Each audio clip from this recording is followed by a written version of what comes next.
Hola, ¿qué tal? Qué gusto, soy María Scherer y pues recién celebradas las elecciones, vamos a tener el gusto de platicar con Luis Espino. Él es consultor en comunicación y es autor de un libro, un muy buen libro de reciente publicación, López Obrador, El poder del discurso populista. Luis, qué gusto, muchas gracias por platicar conmigo para Latinos. ¿Qué tal, Mariano? El gusto es mío. Muchas gracias por invitarme.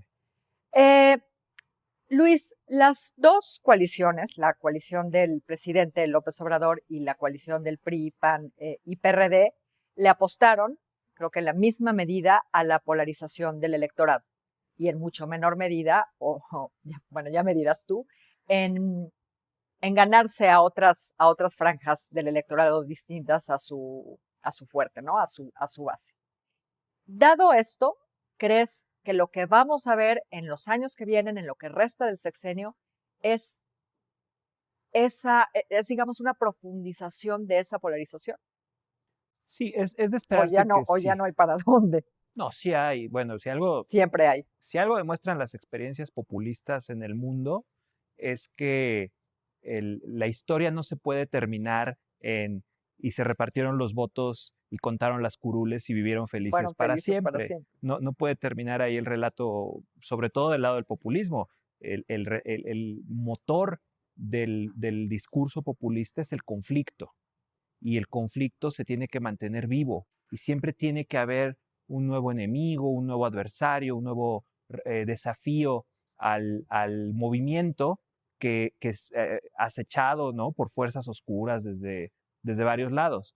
Y pienso que en esa lógica vamos a seguir viendo esta hiperpolitización, que es que todos los temas se entienden en clave política, no en clave de qué es lo mejor como decisión de gobierno, sino que todo está calculado en términos de impacto político.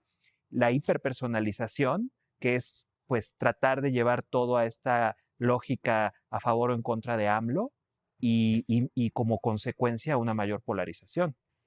Entonces, Luis, estos expertos o estos analistas que veían en este Congreso, ¿no?, dividido en dos mitades, que veían en este hecho la posibilidad de ver un López Obrador más negociador, están perdidos. Pues hay que ver los discursos de López Obrador los últimos Si el conflicto es 20 su motor, años. ¿no? Hay que ver los discursos de los últimos 20 años y la narrativa es exactamente la misma. El adversario, el villano del relato no ha cambiado y el hecho de que gane una o dos posiciones respecto al movimiento del presidente no lo cambia. La naturaleza del discurso populista es la superioridad moral de quienes integran el nosotros, ¿no? El grupo oprimido, víctima del ellos, malo, corrupto, victimario. Entonces yo creo que eso no se modifica por el resultado de las elecciones. Al contrario, creo que, fíjate, viene consulta sobre expresidentes y viene revocación de mandato. Son dos momentos estelares para Leña, inyectarle, leña, sí, exacto, inyectarle pura. gasolina ahí al fuego y que el presidente refuerce el relato, como tú decías en la primera pregunta, para encender a su base, mantenerla movilizada, energizada y que el conflicto siga estando presente como el eje de la discusión política. Ahora, Luis, el presidente retrocede poco en el Congreso, avanza en las gubernaturas y, y como se ha anticipado, pues este resultado electoral se presta a contar un cuento de Ujú. diferentes maneras. ¿Cómo lo va a contar el presidente?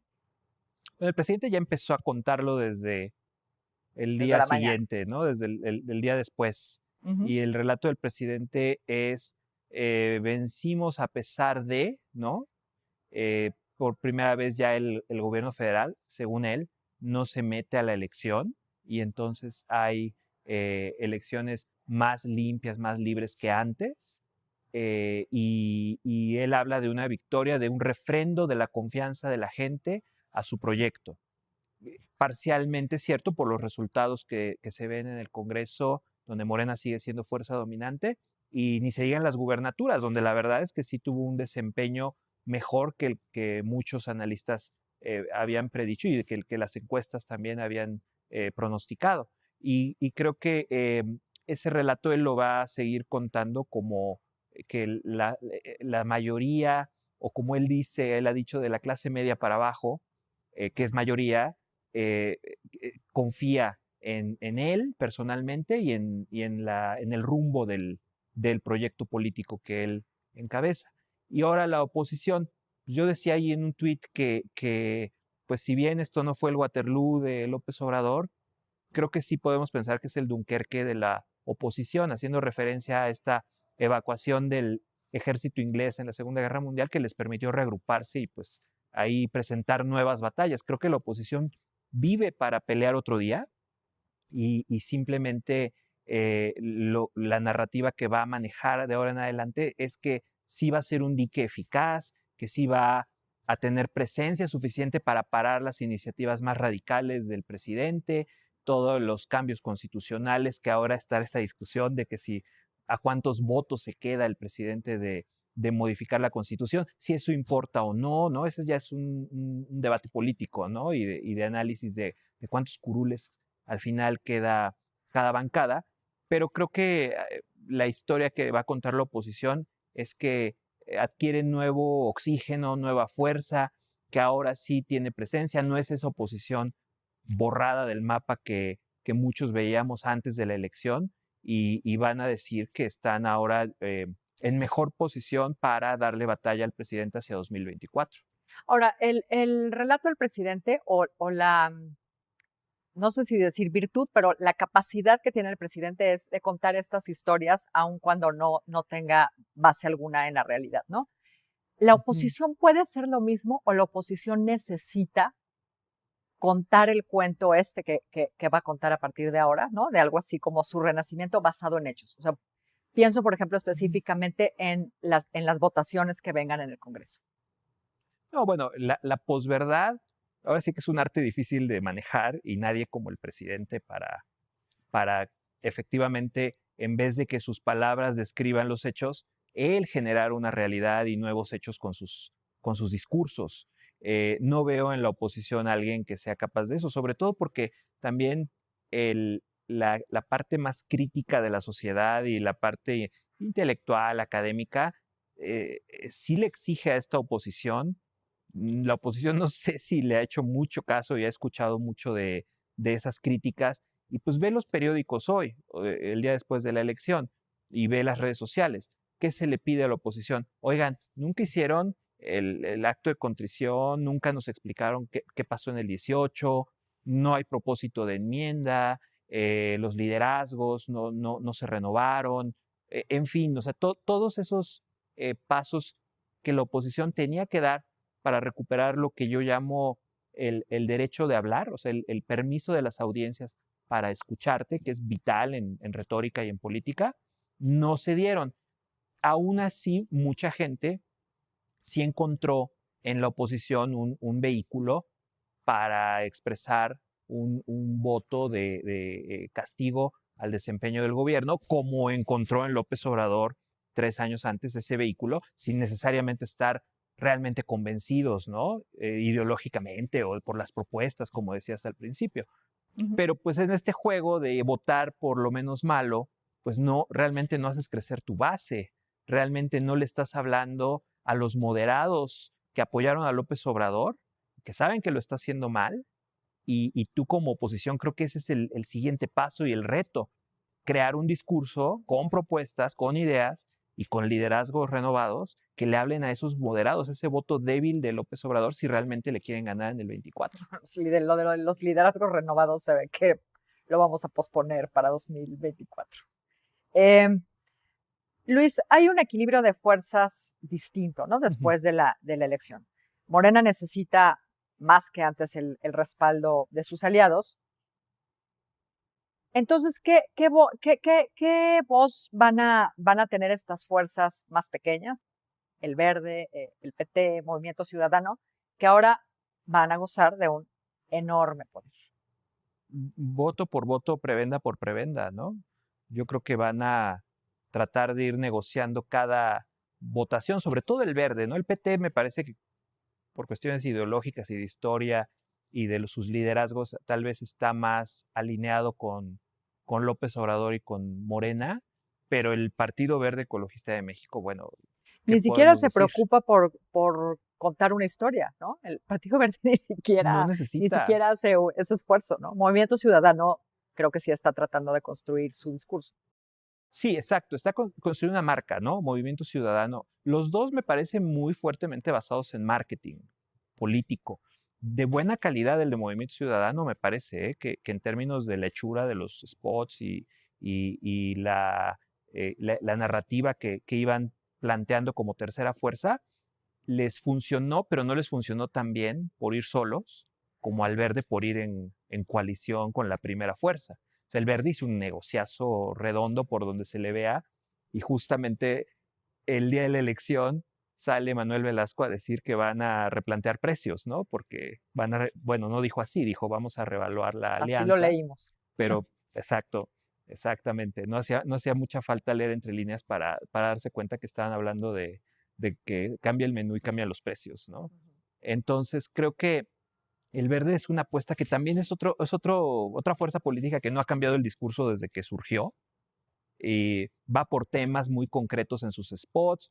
Nunca ves a los candidatos o casi nunca se dejan ver. Siempre escogen jóvenes que actúan, ¿no? En los spots. Van por temas que a la gente saben que les interesa, con propuestas muy concretas. Y bueno, tú decías ayer que es para toda una investigación de quién vota por ellos, ¿no? Y por qué, cuál es el resorte que los mueve. Porque siempre caen parados, ¿no? No Sí, importa cuando sí. leas o escuches esto. Y en política también cuenta la suerte y tienen suerte. La verdad es que sí, es mitad audacia, mitad descaro y dos pizcas de suerte, creo.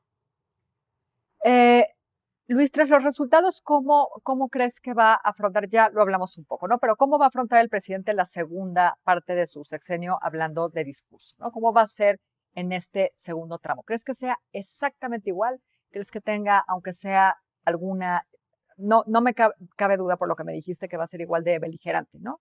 Va a ser igual de polarizante, pero quizá haga algunos ajustes. Pero no vería yo la razón, porque si como no estaba de acuerdo, como no creo que tú tampoco estabas de acuerdo con el tema de que se tenía que negociar más debido a los No resultados, negocio. No no, estoy hablando de negocio. Hablo estrictamente del discurso. Igual de incendiario, no lo sí, dudo, ¿no? conflictivo, Pero quizá beligerante. con el foco puesto en otros temas, no lo sé. ¿Cómo te lo imaginas tú? Es un político que cuando eh, siente que está perdiendo terreno, redobla las apuestas y mueve la línea de gol, ¿no? Mueve los límites de la cancha y de repente lo que era gol ya no es, lo que era fuera del lugar deja de serlo, en fin, creo que es una de sus características como político y creo que eso se va a reflejar en el discurso. ¿Repetirá los viejos temas? Seguro.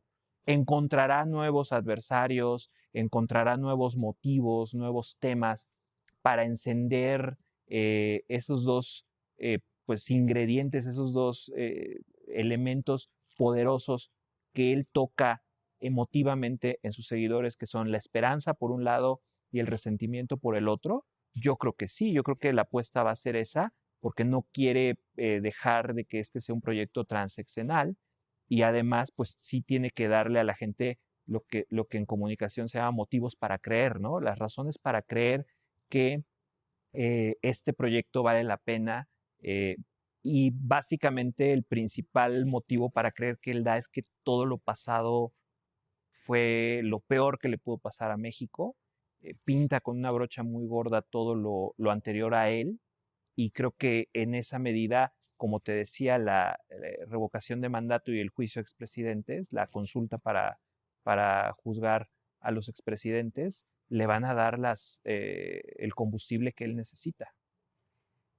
El presidente reconoció los resultados. Ujú. ¿De qué da cuenta este hecho? Que no siempre le puede llevar la contraria a la realidad, ¿no? Que por más que él tenga esta capacidad de con el discurso generar nuevas realidades, pues no es siempre posible para él hacerlo todo el tiempo. Digamos que su superpoder de la posverdad sí tiene un límite y el límite son los números que todos estábamos viendo y cuántos puestos ganó cada partido y cuántas gubernaturas, etcétera, etcétera, pero lo va a ir acomodando. Yo creo que también estábamos todos muy a la expectativa de qué iba a decir en la mañana al día siguiente, y sabemos que él, bueno, no, tampoco es que se limite, ¿no? O sea, tiene por delante cuántas mañaneras se le ocurran, videos, y bueno, él irá adaptando los hechos a su narrativa, que es lo que ha hecho todo este tiempo, y que le sale bien de acuerdo a su agenda. ¿Te sorprendió?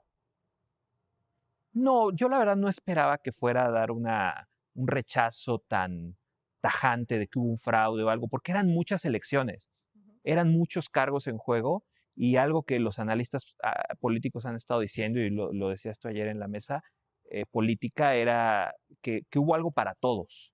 Y entonces cuando hay algo para todos y todos ganan un poco, como suele ocurrir en un régimen pluralista, pues la verdad es que es un poco difícil esta postura de que lo que yo gané está bien, pero lo que tú ganaste fue un fraude, que él lo hace, pero le es más difícil hacerlo cuando hay tantos cargos en juego y que la misma gente pudo haber votado por diferentes partidos, por su partido y luego por la oposición para diferentes cargos. Yo creo que ahí el relato sí no le alcanzó, por lo menos no encontraba la forma de que le alcance, ¿no? Es que hay algo para todos, pero un poco la cosa estaba planteada en términos de aniquilar al otro, ¿no?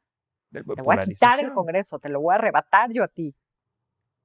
La lógica de la polarización, que es este lenguaje hiperbólico, exagerado, esta sensación de que se juega el destino en cada votación, pero esa es la lógica en la que ya estamos y no vamos a salir de esta lógica hiperbólica en los próximos 3 años. Al contrario, yo creo que sí vamos a caer más en ello.